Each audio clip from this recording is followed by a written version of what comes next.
Hi, everyone. Hello there. Ray Franz, page 710 of In Search of Christian Freedom, or just in the last few pages of the Afterword.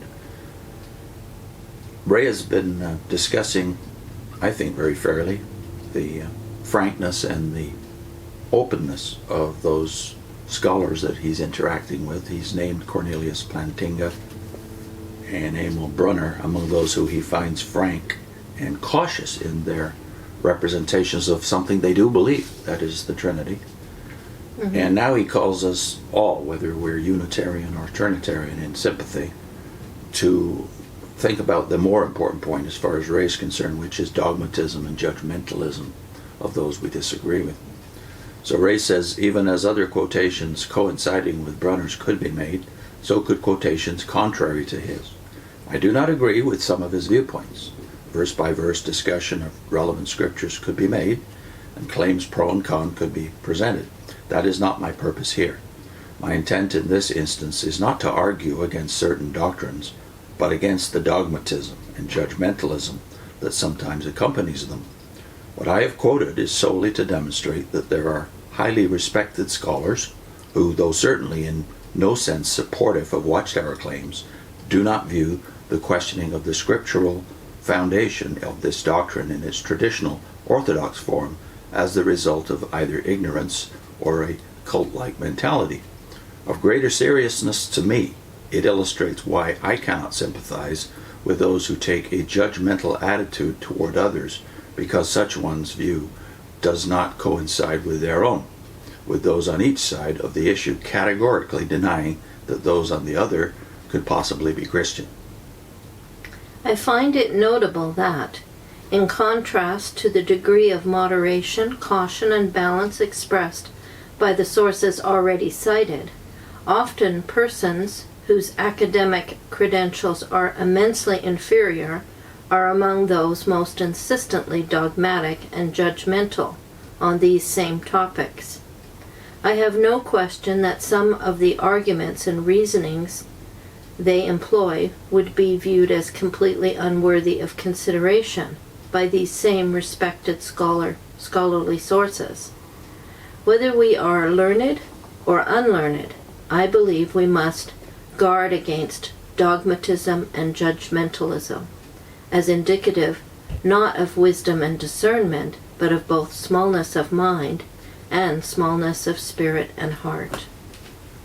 In summary, then, even as I am convinced that the one true religion is Christianity itself, not some religious system claiming to represent and exemplify it, I also believe that the truth is found in the Scriptures, not in any particular set of interpretations that men have developed or may yet develop. That truth is not only in the words themselves, but primarily in the revelation they bring to us of God and of His Son. We will almost inevitably differ in our understanding on some points, but if governed by God's Spirit, should have no great difficulty in agreeing on those teachings clearly and plainly stated. Okay. Well, I'm very glad that Ray ends his discussion of this with this point, i.e. the judgmentalism. I think we can agree with him here that we found too that the people who are the most dogmatic and the most judgmental tend to be the least learned. Mm-hmm. The scholars tend to be the ones who are most moderate and fair in their judgments. Mm-hmm. Yeah. He had a footnote, which we'll read. We have seen that orthodox has the basic meaning of right teaching, but has come to stand for teaching bearing the approval of ecclesiastical authority. Similarly, dogma in Greek has the basic meaning of what seems to be right, but has come to stand for a tenet or code of tenets approved by religious authority.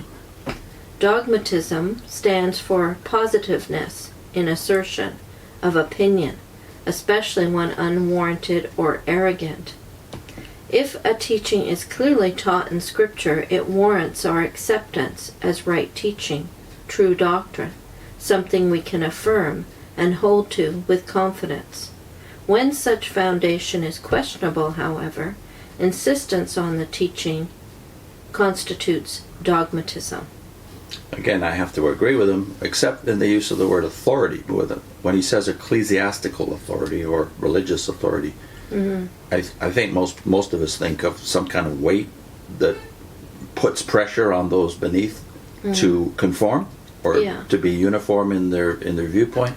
There's no such mechanism in Protestantism, and I would say there's not even in Catholicism anymore that kind of religious or ecclesiastical authority. So I would want to change that word to consensus. There is a ecclesiastical consensus, and the 10 great denominations of Christendom agree upon the Trinitarian dogma as being more correct. Let's just put it that way. Not insisting, however. Yeah. I think, too, that it just gives the wrong impression. I think when you've come out of the Watchtower, your impression of authority is based on what you know about the witnesses and the way they demand your loyalty to every teaching. You have to say, I agree with you on everything. You submit to it all. But publicly disagreeing is just it's forbidden. Impossible. Not so in the churches. Yeah, for the most part, the church, they certainly don't ask everyone, what do you believe, and take a survey or something. I sometimes wish they did. There's no kind of commitment there. You don't know what individuals believe unless you're talking to them privately yourself, but the church itself hasn't got a structure. They don't bully the way the Watchtower does. Mm-hmm. And also, there's a footnote here on Brunner's explanation of the technical terms, his objection to many of the technical terms used in early medieval Trinitarianism. Brunner, according to Race, in fact expresses the view that such questioning has logical cause. He says, quote, the terms used in the Athanasian Creed, and from this source incorporated into the traditional doctrine of the Trinity taught by the Church, una substantia, tres personae, which means one substance, three persons, must sound strange to us from the outset. What room is there for the idea of substantia in Christian theology? Indeed, it represents that intellectual aberration which substitutes speculative and impersonal thinking for the line of thought controlled by revelation. And that's the end of the first part of the quote, but then Ray quotes him further. If even the idea of three persons is to be regarded with misgiving, it is indeed impossible to understand it otherwise than in a tritheistic sense, however hard we may try to guard against this interpretation. End of quote.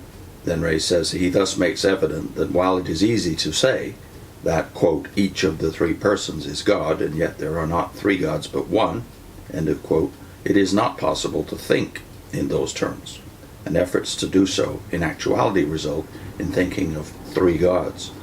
Later, speaking of the, quote, stumbling block for thought, end of quote, the doctrine can represent, he states, again, direct quotation, it is therefore intelligible that it is precisely those theologians whose thinking is entirely controlled by the thought of the Bible who have had little sympathy with the doctrine of the Trinity. I'm thinking of the whole school of biblical theologians, end of Brunner's quote. Well, there I would have to differ with both Ray and Brunner, if that's their summary. In reading Bible commentaries over the years in preparation of Bible notes, I've seen their moderation, but all of the commentators, almost to a man, are Trinitarian, even if they're not dogmatic about it in the same spirit that Brunner and Plantinga represent. And I'd also have to say that even Ray's conclusion here, let me read those last couple of sentences again, that truth is not only in the words themselves, but primarily in the revelation they bring to us of God and of His Son. We will almost inevitably differ in our understanding on some points, but if governed by God's Spirit, should have no great difficulty in agreeing on those teachings clearly and plainly stated. I'm pretty sure Ray's not trying to be explicitly Trinitarian here, but he is implicitly Trinitarian when he connects the authority of God and His Son and the Spirit as the three authorities that Christians have to fairly represent, the words of Scripture determined by God, the Son, and the Spirit. I don't think he's thinking that way by accident. That's the way the New Testament itself Whereas I agree with all of that's been said in the last chapter about the lack of explicit dogma in the Yeah. New Testament, I would say even his words here Implicit. Yeah. are implicitly Trinitarian. Mm-hmm. But I'm pretty sure he would resist that thought if he was here to discuss this with us. Okay. Yeah. So we're going to link to Oscar Cullmann, Unity in Diversity, another great ecumenical theologian of the last generation who thought in terms of the diversity of Scripture as not necessitating any kind of formal unity, dogmatic unity, but diversity being the pattern of the early church. He thought it's healthy for us today to think in those terms too. Mm-hmm. And also a segment or a video from earlier in Ray's book, quite early in this book, where he talks about Watchtower dogmatism Yeah. and judgmentalism. Right. And I thought it was interesting because dogmatism is more evident in Watchtower literature.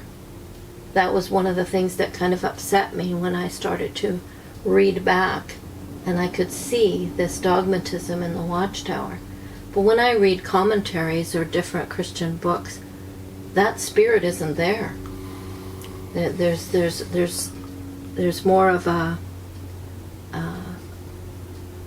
tempered Mm-hmm. tone Cautious. in the books. Yeah. Yeah. Mhm. Yeah, that's the spirit of it, all right. So I'm so glad that Ray ended on this point. Next time, he generalizes about what we as ex-Jehovah's Witnesses need to do in order to adjust ourselves to life outside the Watchtower. Only 2 more pages to go in Search of Christian Freedom, and then an appendix which we'll also deal with.